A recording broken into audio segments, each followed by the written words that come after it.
I want to talk about why I think 99% of businesses do it wrong, especially in the marketing field. So when I first started Facebook, you have a campaign. So think of it, campaign is the big part, and then within the campaign there's an ad set, and within the ad set there are ads. So it's like this trickle down effect of the big overarching thing, smaller ad set, smaller ads, and you decide from the top what the objective is, just like life.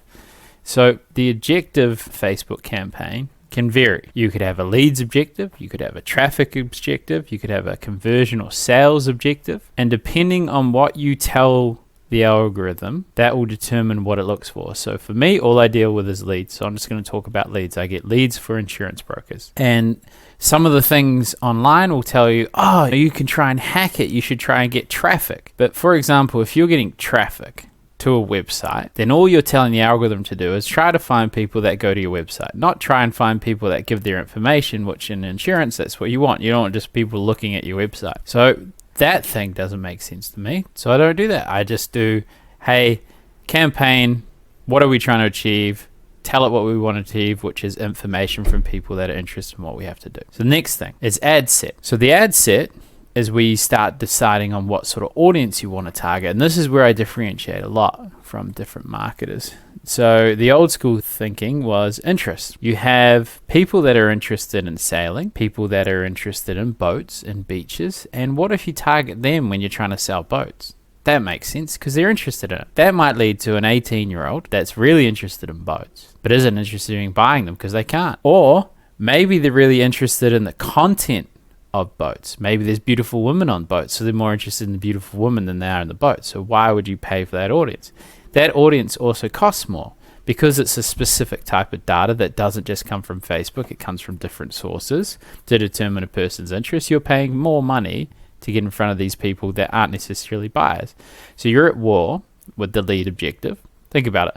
You want to get leads, and then you're telling it, oh, look for people that give leads that are also interested in sailing. Aren't they looking for that anyways? Aren't they using your content, serving it up to people, and then trying to find people that like your content and like the leads? So whether they're interested in boats has no impact on that goal. So to me, that doesn't pass the make sense or common sense test. The other thing is, so once you've done your ads, you start accumulating these people that didn't take the action that you want, which is a remarketing campaign. Now, what people will say to you is, it takes people, let's say, 7 times of seeing you before they make a decision. Makes sense, just like humans.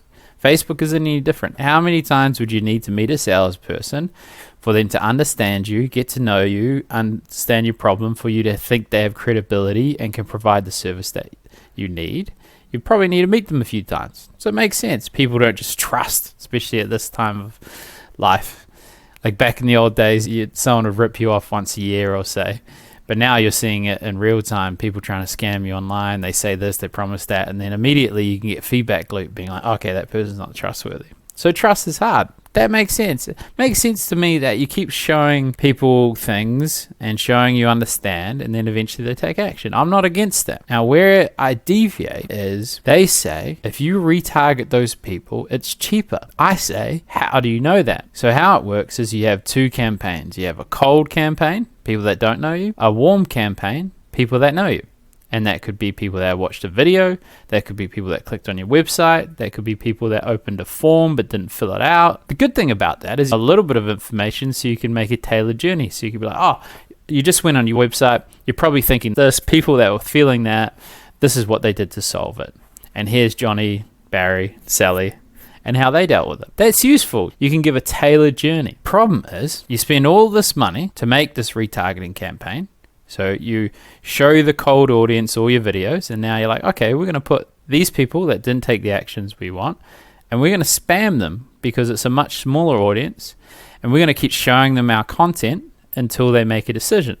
So one, you're losing brand equity, so you're losing value in the eyes of others because you keep annoying them. Just keep showing up. Oh, I didn't take the action, leave me alone. So it's like a girl in the club. She said no. She's not keen, and you just keep badgering them like some creep. So that's what you're doing with your brand. The other thing is you're limiting your ability to prospect. So you think you've got this money, let's say your budget, $1,500 a month, $50 a day. That's what our clients pay. That's your budget, and you're spending some of that budget to to try and convince people that didn't take a decision to take a decision. And then you're spending money to piss them off. That doesn't really make sense to me. But the other thing is, think about how much money you spend to get them into that audience. So on the surface, it looks great. It's, oh yeah, I saved all this money. I'm getting leads more cost effectively. Of course you are, because let's say you spend $1,000 to get 1,000 people in your remarketing campaign, and then once they're there, you spent $500 to convert them to a lead, and you're like, wow, that lead's only $10, which doesn't make sense. No, that lead's not $10. That lead is $1,000 to get them to that point, and then once they're there, it's $10 plus what you spent to get them there. So then that didn't make sense. I'm like, why would I waste money on remarketing? But it does make sense to me that you need to be seen quite a few times. And when I started running these different campaigns for different insurance brokers, I was like, I'm in the target demographic. I'm 33, good health. I could get insurance. And I'm not taking action. I'm watching the video and it keeps showing up to me. It keeps retargeting me. But I don't have any retargeting campaign. Why is it retargeting me? Because Facebook knows. So Facebook has collected maybe 17 years of data on a person, and they know when they're in this situation, doing this sort of things, and seeing this type of content, they take this type of action. And what you're doing with a remarketing campaign is based on a few weeks or a few months of data. You're determining what that person needs, whereas Facebook already knows. It's already collected all that information. So yeah, sure, it might take people lots of times to see you, but maybe it takes them 5 years to realize this is the moment to take a decision. So it might be they were watching Nike ads and Reebok ads and thinking about getting shoes for the last year, and then suddenly yours shows up in a very cost-effective way at the right time. So did they take 5 times to see you or 2 years to see everyone else before they're ready to make a decision? So you don't know that. You don't have access to that information. You're basing your marketing on that decision, and you're spending more money to acquire it because it's not very clear as to how much a lead costs, because you're spending all this money to put them in that remarketing campaign. And then when I talk to agents, I started listening, and their biggest problem isn't getting clients, because a lot of business needs more business and they don't know how to do it, and maybe they have referrals and it can be inconsistent. So their problem is keeping clients, not getting clients. Usually on average, New Zealand's a little different because we're a bit more people-pleasy, relationship-orientated. Someone can be doing a bad job and we'll just stick it out. But in New Zealand, that's hiding something. The reality is 3 months is usually how long an agency client will stay on. So they get their marketing done, in 3 months they leave because it's a retainer. They're charging anywhere between $500 to $20,000 a month. And sometimes there's bad cash flow and then they have to drop off. They have to cancel, or they get locked into a 12-month contract. So then if an agency is so worried about losing people, what is their job? They need to demonstrate they're doing something, and they need to do it very quickly. So if you think about someone's running Facebook ads, you say, hey, hire me, I'll do your marketing. You come in and you're like, oh, they're not remarketing. That's easy. So you jump in, they've accumulated this 10,000 people that didn't make a decision, but they're not remarketing. So you just go, oh, remarketing. Oh, look at that. I'm getting you $10 lead. I am amazing. And that wins over the client. The other thing is they need to be seen to doing a lot, because they're not fundamentally improving the bottom line, because if they were, then they wouldn't lose clients. Because if you're improving the bottom line and you're making them money and you're making them more money than they cost, you have to be a retard to cancel that. Or maybe you've learned how to do yourself, which is completely fair. So then that permeates all the content that you see, because agencies are the ones making the content, and they teach you, hey, do remarketing. They teach you, oh, maybe you should do interest. Oh, maybe you need to do lots of split testing and watch testing to demonstrate that you're doing a good job. But in actual fact, what I do, which could be completely wrong, is I just target broad. So I target 18 to 55-year-old people with insurance, because if you get older, they're going to have health issues and they're harder to insure. And in New Zealand, it's such a small country, you need to have at least 2 to 10 million people in your audience selection and your ad set in order for the algorithm to know what to do. It needs a large data set, so you make sure it's big enough, and then it'll find the people. And then what I use at the ad set level is dynamic creative, which means I give the algorithm lots of different ingredients it can use in a recipe that makes sense for it. I use 3 videos, 2 primary texts, 2 headlines, and 1 call to action. 3 different videos done with different texts that it jumbles up until it finds the best one. And then once it's found the best one, then I can determine, oh, okay, from the last few weeks, we've seen this. What's a slight change we could do to improve it? I take the winner that it's chosen. So what Facebook will do is It will find the best combinations of text and video. That's the winner ad. Then I take that winner and I put it into another ad set just to compete to see who can do better and try and plug the holes that were missing. The thing about this strategy, it doesn't require a lot of adjustment.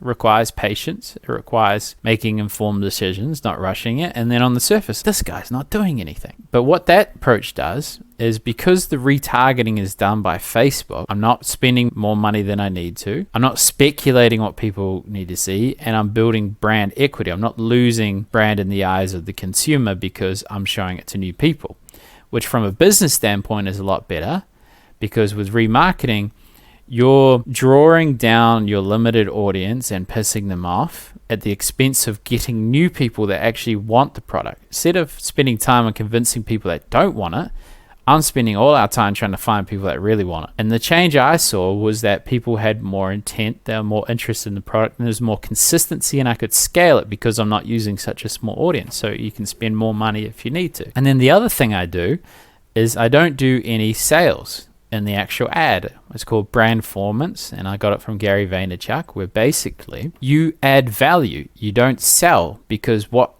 Facebook's doing is it's finding people that put their information, the lead objective, the campaign objective of leads. So it's already doing that. It's already selling for them. It's finding people that take action. And then I'm putting in videos that add value or speak to the pain point or build trust or show or emphasize that they need to take action in some way, because let's say the health system in New Zealand's fucked, or maybe with life insurance that their premiums are going up and there's a way to actually fix it, or level it, it's called in life insurance. Or you're talking about how someone at 27 got cancer and it was a client and they got a payout of $300,000. It's not selling, because that's not how humans work. Imagine if you went to a networking event, every time you met someone, hey, would you like life insurance? Like, just went up to them, because that's what we're forgetting. It's not an algorithm, it's humans. So with these humans, you're going up to them. You can't have a dialogue with them, but you're speaking to them in a way they're like, oh, this guy understands. Oh, he's not wanting anything from me. He's giving value. He shows he understands, and he solves the problem I have. And a lot of people are engaging it in a positive way. Okay, so I have enough trust to take the action, and then it just turns into sales. You've got a person that was interested in what you had to say, just like an event. They've left their information, and how quickly you respond or communicate with them will determine the success of your ads.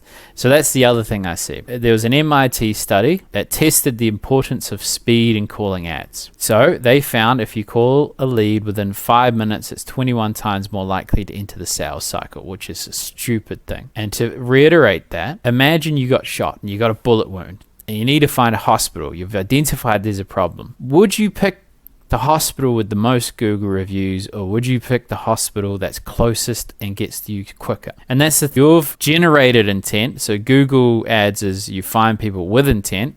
Facebook is you create intent, which is why a lot of people don't think it works, because it's very hard to create intent.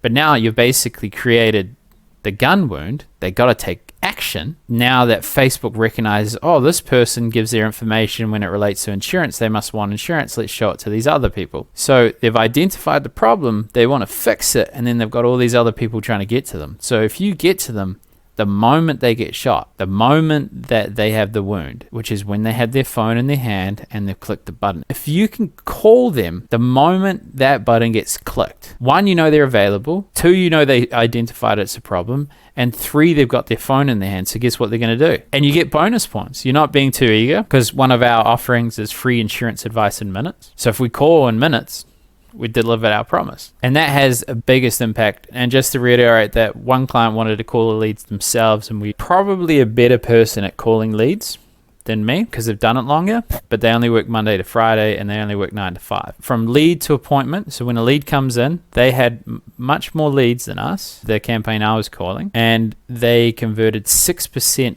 of leads to appointments, whereas I converted 27%. And you think of the impact of that on the bottom line, and the output for them is they had something like 60 leads and they booked 4 appointments. Whereas the ones where I called 48 leads, I booked 21 appointments. 13 showed up. So a 61.9% show up rate. So that shows the importance of speed. So anytime you're not sure on whether to call a lead, now or later, the answer is, if you needed help, which hospital would you go to?